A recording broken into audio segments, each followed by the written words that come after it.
Chapter 3. A Helping Hand. On Monday morning, Marie Grace helped her father hang his medical license in his office. Then they carried an old chair outside to the front of the building. Standing on the chair, Papa hung his wooden sign on an iron hook above the office window. The sign announced, in faded silver letters, Dr. Thaddeus Gardner, physician. "Does that look right?" he called to Marie Grace. "It's perfect," she said. "Well then," said Papa, stepping down and surveying his new office. "We're truly open for business." There was still plenty of work to do to get the office ready. Papa used live worms called leeches in some of his medical treatments, and the leeches needed fresh water every few days. Marie Grace didn't like looking at the squiggly worms, so she cleaned their jars as quickly as she could. She was carefully putting a jar on a shelf when the bell over the front door clanged loudly. "Our first patients," Mrs. Curtis announced. Smiling, she hurried to the front room. But when the housekeeper returned, her smile had vanished. "It's just a couple of ragged little boys," she reported. "They don't speak English, and I'll bet they don't have a penny to their names. I don't think they're the kind of patients you want, Dr. Gardner." The lines in Papa's forehead deepened. "Anyone who needs help is welcome here, Mrs. Curtis. Please show the boys in." Mrs. Curtis scowled, but she came back a moment later with two dark-skinned boys. The older boy, who looked about 8 years old, pushed a skinny younger boy into the room. The child stumbled in without a word. He was holding tightly to a cloth wrapped around his arm, and tears were streaming down his face. In rapid French, the older boy pleaded for help. The only words Marie Grace understood were, "Mon frère," my brother, and "arbre," tree. She wondered if the younger boy had fallen from a tree. Papa lifted the boy up to the examining table. Then he unwrapped the cloth around the child's arm. Blood flowed onto the office floor and the boys began to sob. "Marie Grace, get me the sutures," her father said crisply. "I'd better get the mop," said Mrs. Curtis, shaking her head. Marie Grace ran for the curved needles and catgut thread that her father used to sew up wounds. She tried to thread a needle with a long, sinewy strand of catgut, but as the boy's sobs grew louder, her hands started to shake, and she kept missing the eye of the needle. Her father glanced up from cleaning the boy's wound. "Steady, Marie Grace," he advised her. "You can do it, if you stay calm." Marie Grace took a deep breath. Then she tried one more time. This time, the catgut went through the tiny opening. She handed the needle to her father. With quick, neat stitches, her father sewed up the gash on the boy's arm. Then he covered another smaller cut with sticking plaster. The boy's sobs finally quieted. He looked more curious than scared as he stared down at the plaster on his arm. Marie Grace felt almost weak with relief. "I don't suppose we have any sweets in the jar, do we, Marie Grace?" her father asked, looking around at the office's half-empty shelves. Marie Grace shook her head. "Not yet, Papa." "No matter," said her father. He reached into his pocket and gave the boys a penny. Then in careful French, he told them how to care for the injured arm. "Merci, thank you," the older boy said.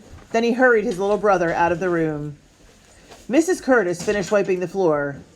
"I thought you were supposed to get money from patients, not give it to them," she muttered as she carried the mop out of the room.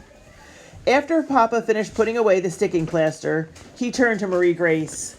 "Thanks to your help, we got that boy stitched up before he lost too much blood," he said. "I'd say the practice is off to a good start, wouldn't you?"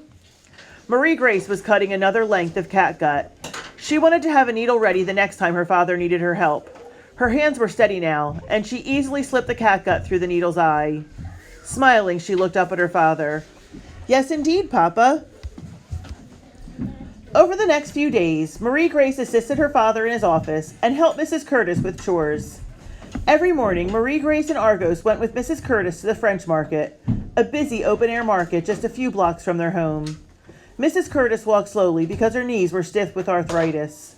Sometimes the housekeeper would get so tired that she stopped to rest on a bench outside the market. Then Marie Grace would offer to do the shopping for her. Marie Grace loved exploring the market.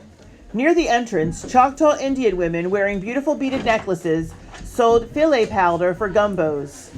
There were women with bright kerchiefs around their heads selling dried peppers and spices. Some of the women were dark-skinned and some were light-skinned, and they called out to customers in French mixed with English and Spanish. Beyond the entrance were rows and rows of vegetables, such as sweet potatoes and beets, and fragrant fruits, including mandarins and lemons. There were pastries and fresh baked loaves of bread called baguettes, along with savory cheeses, jams and jellies, jars of pickles, and many other foods. Marie Grace wished she could stroll slowly through the market and see everything, but Mrs. Curtis did not like the crowds of foreigners, as she called them, and as soon as she had their groceries, she was in a hurry to go home. One sunny morning, however, Mrs. Curtis discovered that they had left the market without buying bread and potatoes. "I'll go back for them," Marie Grace offered eagerly. Mrs. Curtis frowned. "Alone?" "I used to go to the shops in Elton by myself," Marie Grace reminded her. "And I won't be alone. Argos will be with me." Mrs. Curtis thought for a moment. "I guess you can go just this once," she said finally. "But remember, New Orleans is a whole lot bigger than Elton. Watch out when you cross the streets. And don't talk to strangers." Marie Grace promised that she'd be careful, and she and Argos hurried back to the market. When they crossed the streets, Marie Grace stayed well away from the horses trotting by. She felt proud of herself when she arrived at the bakery stall. She smiled at the baker, a red-faced man with a big mustache, and said in her best French, "Un banquet, s'il vous plaît?" The baker's mustache twitched with a smile. Then Marie Grace heard someone giggling behind her. She turned around and was surprised to see Cécile, the girl from Mademoiselle Oceane's studio. Cécile said something to an older woman at her side. The woman nodded and moved on to a stall of vegetables, and Cécile darted over to Marie Grace. "Marie Grace," said Cécile, still giggling, "you really should work on your French. It's baguette, not banquet." Suddenly, Marie Grace realized that she'd asked the baker for a sidewalk instead of a loaf of bread. For a moment, she was so embarrassed that she wished she could sink into the ground. Then she saw that Cécile was smiling, as if they had shared a good joke. Marie Grace laughed. "I'm not very good at French," she admitted. She paid for the baguette and tucked it into her basket. "Maybe I'll learn more when I start school." "You're going to school?" Cécile asked with interest. "Yes," said Marie Grace, brightening. "My papa says I may be able to take lessons with Mademoiselle Oceane, too." "Oh, I hope so," Cécile said eagerly. "Perhaps we will see each other there." She glanced at Marie Grace's basket, and then she looked around the market. "Are you here with your cook?" Marie Grace shook her head. "No, I'm here with Argos." "Is Argos your maid?" asked Cécile. Argos had been sniffing under a table, but when he heard his name, he trotted over. His tail was wagging, and he thrust his head towards Cécile as if he was sure she'd want to pet him. "This is Argos," Marie Grace exclaimed proudly. "He's enormous!" cried Cécile. She jumped back as Argos peered into her market basket. "Will he bite?" "No, he likes you," said Marie Grace, and she smiled as Argos nuzzled Cécile's hand. Cécile laughed. "No, he smells my pralines." "What are pralines?" "They're my favorite sweet. Haven't you ever tried one?" Marie Grace shook her head. "I don't think so." "Here, have two," said Cécile, and she gave Marie Grace 2 brown sweets dotted with pecans. "Mmm," said Marie Grace as soon as she took a bite. "Of course, pralines. My mother used to buy these for me when I was little. How could I have forgotten? Thank you." Marie Grace carefully wrapped the second praline in her handkerchief so that she could share it with Papa when she got home. "Are you really here with just Argos?" Cécile asked. "I'm not ever allowed to go farther than our courtyard by myself." "Oh," said Marie Grace, surprised. She glanced around the crowded market and realized that all the wealthy girls, like Cécile, had servants with them. The only girls her age who were shopping alone looked as if they were housemaids. "I run errands for our housekeeper, Mrs. Curtis, and for my papa, too, sometimes," Marie Grace told Cécile. She explained that in Elton, she had often shopped by herself at the pharmacy and the general store. "But if I don't get home soon, Mrs. Curtis will worry. Come with me to the next row so that I can get potatoes." "I can't," Cécile said. "Our cook, Matilda, will be looking for me. But remember, this is the French market. Ask for pommes de terre, not potatoes." Marie Grace nodded. She was about to say thank you, but caught herself. "Merci," she said as she waved goodbye. From then on, whenever she went to the market, Marie Grace watched for Cécile, but she never saw her. So Marie Grace spent the next few days helping Mrs. Curtis and playing with Argos in the courtyard. She had hoped that Papa might have more time to spend with her once he was settled into his new office. But Papa began working long hours, and Marie Grace often had to wait up in the evenings if she wanted to see him. She was lonely when Papa was gone, and she looked forward to the afternoons when he let her go with him to visit patients. A few times they traveled by hired carriage to a neighborhood where large houses were set far back from the streets. Elegant gardens surrounded these houses, and tall trees bent over the wide avenues, like graceful dancers taking their bows. More often, though, her father went to neighborhoods where immigrants from Ireland, Germany, and other countries lived in cramped tenements. He would not allow Marie Grace to go with him on these visits. "It's too dangerous," Papa told her. "In such crowded conditions, diseases can spread like fire in a cotton warehouse." "What about you, Papa?" asked Marie Grace. "I don't want you to get sick." "I'm always careful," he promised. "And I wouldn't be much of a doctor if I never went to see my patients, would I?" Papa was so busy that Marie Grace didn't want to bother him. But she was worried that he had forgotten all about her music lessons. Then, one evening at supper, he mentioned that he had talked with Mademoiselle Oceane. "You may begin your lessons on Saturday," her father announced between bites of ham and sweet potatoes. "Thank you, Papa," Marie Grace exclaimed joyfully. She had a sudden vision of herself singing with Mademoiselle Oceane in the sun-filled room. "Maybe I'll see Cécile," she thought. "We might even be able to sing a song together, and—" Her father's voice broke into her thoughts. "I have more good news," he continued. "This morning I hired a maid to help Mrs. Curtis with the housework, and I enrolled you at St. Teresa's Academy." Marie Grace put down her fork. She'd been excited about the idea of school, but now that she was actually enrolled, she felt a nervous flutter in her stomach. "When will I start?" "First thing tomorrow," Papa said with a smile. Chapter 4, Important Lessons. The next morning, Marie Grace was so nervous that she could barely swallow the porridge Mrs. Curtis had made. Before she left home, Marie Grace gave Argos a long hug. "I'll miss you when I'm at school," she whispered to him, "but I'll be back this afternoon and I'll tell you all about it." It was raining, so Papa held an umbrella over her as they walked together to St. Teresa's. "I think you'll like this school, Marie Grace," he said, "and I'm sure you'll make friends here too." Marie Grace hoped with all her heart that her father was right. She thought of how nice Cécile had been at the French market, but she also remembered her encounter with Lavinia Halsworth. What will the girls at St. Teresa's be like, Marie Grace wondered. Her father walked her through the school's iron gate and up to the wide front door. A freckled young nun welcomed them to the school. Marie Grace's mouth felt dry as she said goodbye to her father. She followed the nun down a wood-paneled hall that smelled of chalk dust. The nun stopped at the last door. "You'll be here in Sister Pauline's class," she announced. Marie Grace stepped into the classroom as quietly as she could. A tall nun with spectacles was standing at the front of the room, lecturing to the class. 3 rows of girls sat facing the teacher. All of the students turned around when the door closed behind Marie Grace. As the girls stared at her, Marie Grace felt the blood rush to her face. She suddenly realized 2 awful facts. First, Sister Pauline was lecturing in French. Even worse, Lavinia Halsworth was sitting in the front row. The first few moments passed in a blur. Sister Pauline rapped on her desk. Then she looked straight at Marie Grace and asked her a question in French. The room was silent. Marie Grace sensed that everyone was waiting for her to reply, but her mind was blank. It was bad enough not to know the answer to her teacher's question. She didn't even know what the question was. All she could think of to say was the French word for yes. "Oui?" she said hopefully. As soon as the word was out of her mouth, Marie Grace heard ripples of laughter. She knew that she had given the wrong answer, and she wished she could run out the door back to Papa. Sister Pauline rapped again on her desk, and the laughter stopped. Then she asked in English, "What is your name, please?" Marie Grace felt her blush deepen as she realized this was the question Sister Pauline had asked her the first time. She mumbled her name, and Sister Pauline smiled at her kindly. "Take a seat, Marie Grace," the nun directed, "and follow along as best you can."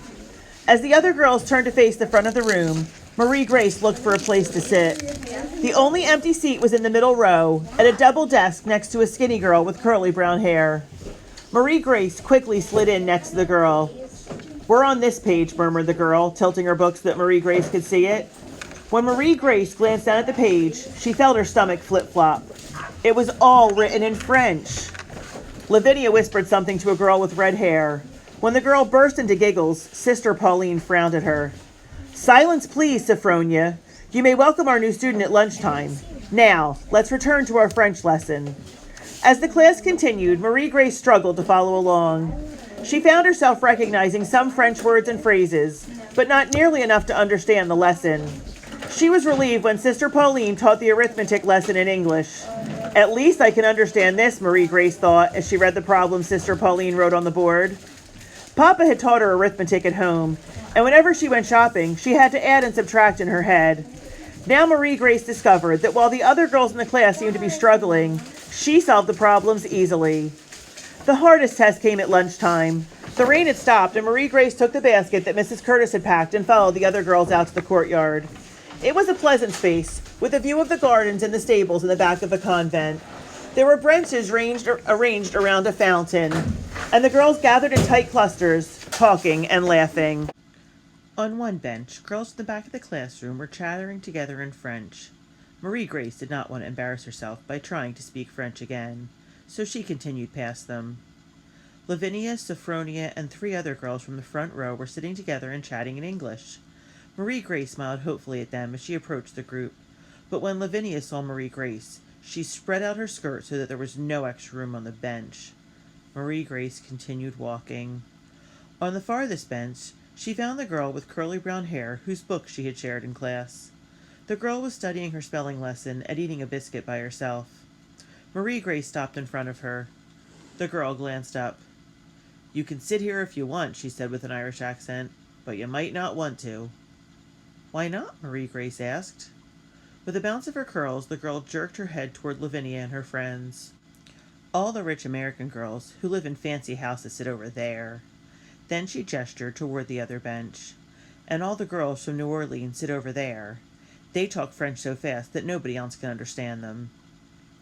Marie Grace thought for a moment. She wasn't sure that she fit in with either group. Even though she'd been born in New Orleans, she couldn't speak French very well, and she wasn't a rich American who had lived in a fancy house either. "I guess I'll sit here," she told the curly-haired girl, and settled next to her. Marie Grace learned that the girl's name was Frances, and that she had only been at St. Teresa's for 2 months. Frances's father was a builder, and he and his men were repairing the convent stables. "My pa's going to be finished here in a couple of weeks," said Frances. "Then our family's leaving New Orleans, and I'll never have to see those rich, snobby girls again." She frowned at Lavinia and her friends. "I can hardly wait till we move." "I never want to move again," Marie Grace thought. She glanced over to the other bench where Lavinia chatted happily with her friends. "I'll have to try to get them to like me," she decided. "Otherwise, I'll be alone here." During the next week, Marie Grace began to settle into the school routine. She liked Sister Pauline, and except for French, she did well in her classwork. Her favorite subject was arithmetic. When Sister Pauline called on her to solve problems at the blackboard, she almost always got the right answers. But one problem Marie Grace couldn't solve was how to make friends with Lavinia Halsworth. Lavinia boasted about being the best student in the class. She was often the first to raise her hand when Sister Pauline asked a question. On Tuesday, during their geography lesson, Sister Pauline asked what the capital of Pennsylvania was. Lavinia's hand shot up. "Philadelphia," she answered. Sister Pauline shook her head, and then she called on Marie Grace. For a moment, Marie Grace hesitated. She knew the answer, but didn't want to seem as if she was showing off. Finally, she mumbled, "Harrisburg?" "Very good," said Sister Pauline, smiling. "Lucky guess," Lavinia whispered angrily. Marie Grace tried to sink out of view. At lunchtime, Marie Grace sat with Frances, who usually read a book while she ate. Lavinia always sat in the middle of her front row friends like a queen surrounded by her admirers. Marie Grace listened to Lavinia talk loudly about her new dresses, the opera she attended, and most of all, the party she was invited to.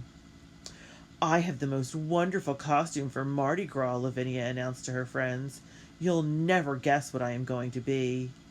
"You have to tell us," exclaimed Sophronia. "I already told you that I'm going to be an angel." "You were an angel last year," Lavinia pointed out. "That's nothing special, but nobody's ever had a costume like mine before." The girls begged Lavinia for hints about her costume, but she refused to give any details. "It's a secret," she teased. Marie Grace wished she could join the conversation. What is Mardi Gras, she wondered, and why do they need costumes? But whenever Marie Grace tried to talk to the front row girls, either at lunchtime or in the classroom, Lavinia made it clear that she wasn't welcome. One Friday afternoon, however, Marie Grace thought her chance had come. Sister Pauline wrote several problems on the blackboard for the girls to solve, and then she stepped out of the room. Sophronia studied the problems. "I don't understand this one at all," she announced, and she read aloud from the board. "If Mary has $1 and she goes to the market and buys 2 pounds of flour for 5 cents a pound, how much money will Mary have left?" "How should I know how much money Mary has?" Sophronia wailed, staring at her blank slate. She turned around to Marie Grace. "Do you know how to solve it?" "I think so," said Marie Grace, happy that Sophronia wanted her opinion. "You begin by figuring out the total cost of the flour." Lavinia turned and glared at Marie Grace. "That's not right," she interrupted. Marie Grace shrank back in her seat. "It isn't?" "No," Lavinia said triumphantly. "You begin by sending your maid to do the marketing." Lavinia laughed loudly at her own joke, and the other girls in the front row laughed too. Even Sophronia giggled. Lavinia gave her friend a scornful look. "Honestly, Sophie, it's an easy problem," she said, snatching Sophronia's slate away from her. "I'll show you how to do it." As Marie Grace bent over her own work, she heard Lavinia whisper to her friends, "Some girls think they know everything, but they can't even speak French. All they can say is, 'Oui, oui, oui.'" The other girls giggled again, and Marie Grace felt her face burn. "How will I ever make friends here?" she wondered with a sinking heart. Every week at school, Marie Grace looked forward to Saturdays. At exactly 10 o'clock in the morning, she and Argo set off for the Royal Music Hall. They walked side by side under the pretty iron balconies that reached out over the banquettes. When they neared Jackson Square, the smell of roasting coffee beans and steamed milk was everywhere. The cafes were full of customers, and the markets were crowded with shoppers. As they walked, Argos kept close to Marie Grace. No matter how busy the streets were, he stayed by her side. He didn't even chase the pigeons when they crossed Jackson Square. "Good dog," Marie Grace said as the birds fluttered around them. "Good dog." Louis, the watchman at the music hall, had become friends with Argos. Louis often saved treats for the big dog, and Argos sat with him by the back entrance while Marie Grace went upstairs to Mademoiselle Oceane's studio. Today, Cecile's lesson ended just as Marie Grace arrived.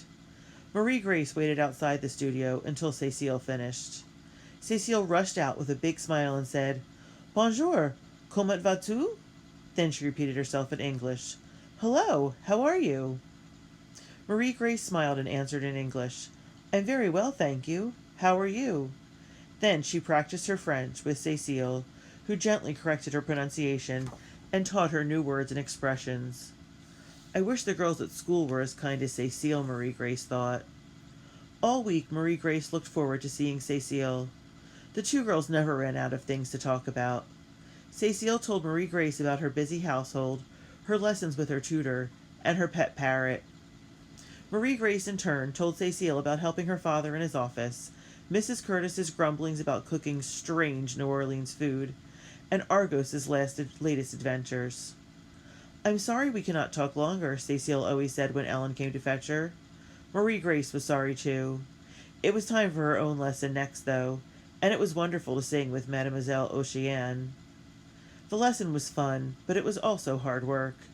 Marie Grace had to stand up straight, breathe properly, and sing scales. Lots and lots of scales. When Mademoiselle introduced a new song, she and Marie Grace would sing it together, going over and over the hard parts. The hour went quickly, and Marie Grace was always surprised when the clock struck 11:30. "Bon, good, enough for today," Mademoiselle Oceane would say. "Now, Marie Grace, would you like some tea?" "Yes, please," Marie Grace would reply.